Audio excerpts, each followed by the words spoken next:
दर्शकों नमस्कार। दर्शकों आज हम बात करते हैं एक ऐसे पेड़ की जो कि होली के पश्चात या होली के समय जिसमें फूल आते हैं और बेहद सुंदर फूल आते हैं। लोग इसके फूलों से होली भी खेलते हैं। आप समझ ही गए होंगे मैं आज किस वृक्ष के बारे में बात करने वाला हूँ। जी हाँ, मैं आज बात करने वाला हूँ पलास के फूलों के बारे में। आपने अक्सर एक कहावत तो सुनी होगी, ढाक के तीन पात।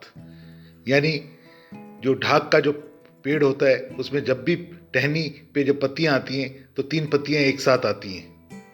भारतीय संस्कृति में इस वृक्ष का की अहम भूमिका है। हमारे पुराणों में भी इसका विवरण पाया जाता है।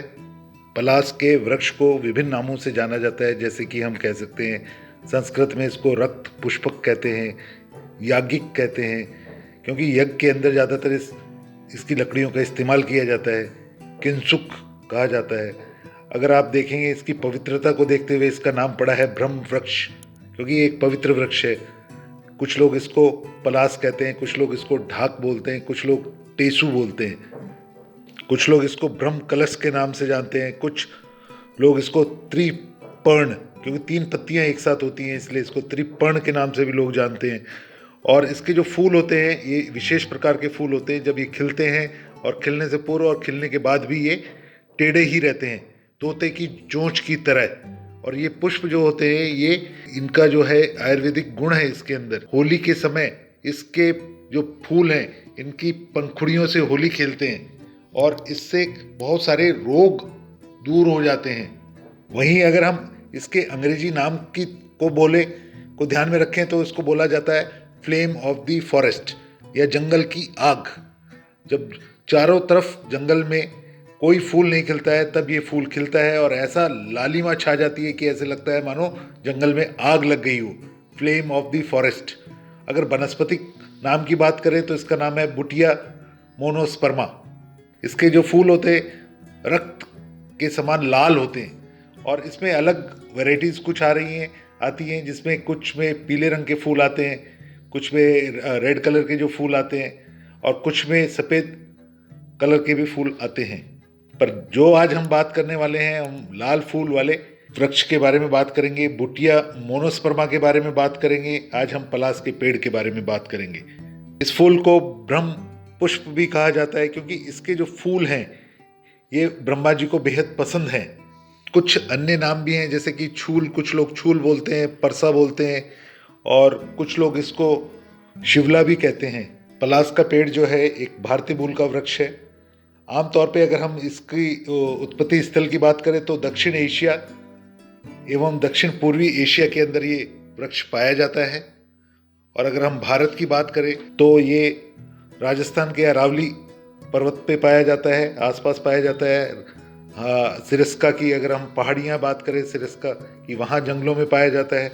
एमपी जो है मध्य प्रदेश में पाया जाता है, गुजरात के अंदर पाया जाता है, असम, सिक्किम, जम्मू कश्मीर, बुंदेलखंड के जंगलों में पाया जाता है। और इसके बारे में कहा जाता है कि न तो बकरी या न भेड़ न ऊँट इसके पत्तों को खाते हैं, पर हमारे पूर्वज और हम इनके पत्तों से पत्तल बनाते आए हैं और उसमें पत्तल के अंदर हम भोजन करते हैं या अपने अतिथियों को भोजन कराते हैं या ब्राह्मणों को भोजन कराते हैं या कोई भी फंक्शन होता है तो उसमें उन पत्तलों का इस्तेमाल किया जाता है भंडारे में।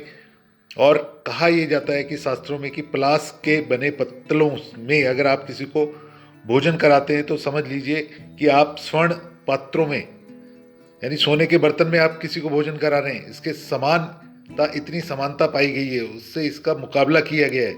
इतने पवित्र होते हैं ये पत्ते। पलाश के पेड़ की लकड़ियों का उपयोग यज्ञ करने में इस्तेमाल किया जाता है और कहा यह जाता है कि जब यज्ञ किया जाता है तो उससे वातावरण का शुद्धिकरण होता है। उसमें जो माइक्रो ऑर्गेनिजम्स हैं जो कि नुकसान पहुंचाते हैं हमारे शरीर को, हमारे स्वास्थ्य को, उनका नाश होता है। अगर किसी व्यक्ति को लू लग गई है या लू से बचाव करना है उसको, तो अगर वो इसके जो फूल होते हैं, ढाक के जो फूल होते हैं, उन फूलों के पानी से नहा लेता है तो लू का प्रकोप खत्म हो जाता है या लू नहीं लगती है। आमतौर पर ये देखा गया है कि जो ये ढाक का जो पेड़ है जिसको कि प्लास कहते हैं हम लोग, तो प्लास में क्या होता है, इस पेड़ वृक्ष के अंदर पतझड़ आता है। पतझड़ आने के पश्चात इसके ऊपर फूल आते हैं। उस समय जब फूल आते हैं, फूलों की बहार आती है, तो उस समय पत्ते इस पे ना के बराबर होते हैं। बेहद सुंदर लगता है और ऐसा लगता है मानो जंगल में किसी ने आग लगा दी हो। पलास का जो पेड़ है ये उष्ण कटिबंधीय वृक्ष है और ये देखा गया है कि बसंत के समय रक्त लाल रंग के, जो रक्त का रंग होता है, उस रंग के इसके ऊपर फूल आते हैं और बेहद सुंदर दिखते हैं। और इन फूलों को अगर आप चखने की कोशिश करेंगे तो ये कसेले होते हैं और इसका औषधीय गुण भी है।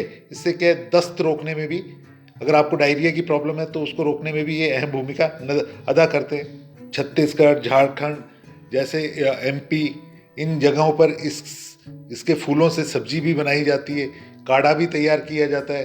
कुछ लोग इसके फूलों को और आलू की मिक्स सब्जी भी बनाते हैं। बहुत ही औषधीय गुण होते हैं इसमें। कुल मिला के स्वास्थ्य को अच्छा बनाने में बेहद सहायक है। इस वृक्ष को आमतौर पर हम बीज से उगा सकते हैं और इसके अंदर जो बीज होते हैं वो चपटे होते हैं और ये जो बीजों से क्या है, कृमिनाशक इनमें एक गुण होता है।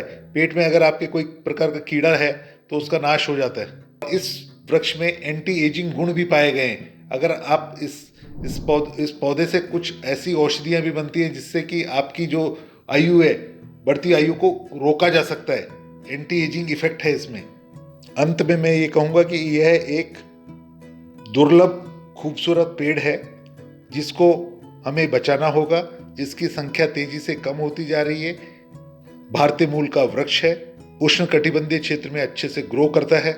जरूरत है इसकी संख्या को बढ़ाने की। आमतौर पे लोग इसको पेड़ को काट देते हैं, छंगाई कर देते हैं, जिससे कि इसकी हाइट बढ़ नहीं पाती है और इसकी टहनियों का इस्तेमाल यज्ञ के अलावा लोग जलाऊ लकड़ी के रूप में भी करते हैं। इस पेड़ पे आने वाले जो फूल होते हैं वो शुरू में खिलने से पूर्व और खिलने के बाद भी टेढ़े ही रहते हैं, इसलिए इसको वक्र पुष्प भी कहा जाता है।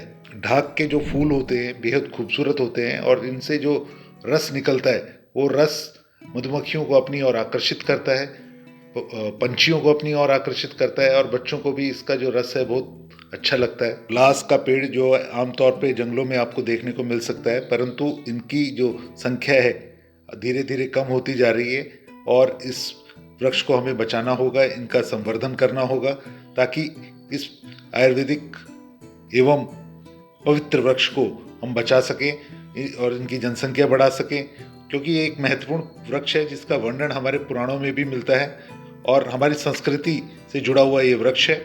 इस वृक्ष की महत्वता यानी ढाक या पलास के नाम से जाने वाले वृक्ष की महत्वता को देखते हुए इसे राजकीय वृक्ष के रूप में उत्तर प्रदेश गवर्नमेंट ने नामजद किया है। साथ ही झारखंड सरकार ने भी इसको अपना राजकीय वृक्ष घोषित किया हुआ है। होली के आवागमन के साथ ही आपको ये सुंदर सुंदर फूल देखने को मिल सकते हैं और आज भी बड़ी तादाद में लोग इन फूलों से होली खेलते हैं और इन फूलों से जो है बसंती रंग का जो रंग है, नेचुरल कलर एक्सट्रैक्ट किया जाता है। इन रंगों का इस्तेमाल विभिन्न कार्यों के लिए किया जाता है। अंत में मैं कहूँगा, पलास का पेड़ प्रकृति का वरदान है जिसे हमें संजो के रखना है और जिसका संवर्धन करना है और इसकी तादाद बढ़ानी है। जरूरत है इस दुर्लभ खूबसूरत पेड़ को संरक्षण प्रदान करने की। आपके अगर आसपास इस प्रकार का पेड़ आपने देखा हो और इसका अन्य कोई उपयोग आप जानते हो तो कृपया साझा कीजिएगा। आओ कुछ कर दिखाएं, इस वृक्ष की जनसंख्या बढ़ाएं। धन्यवाद।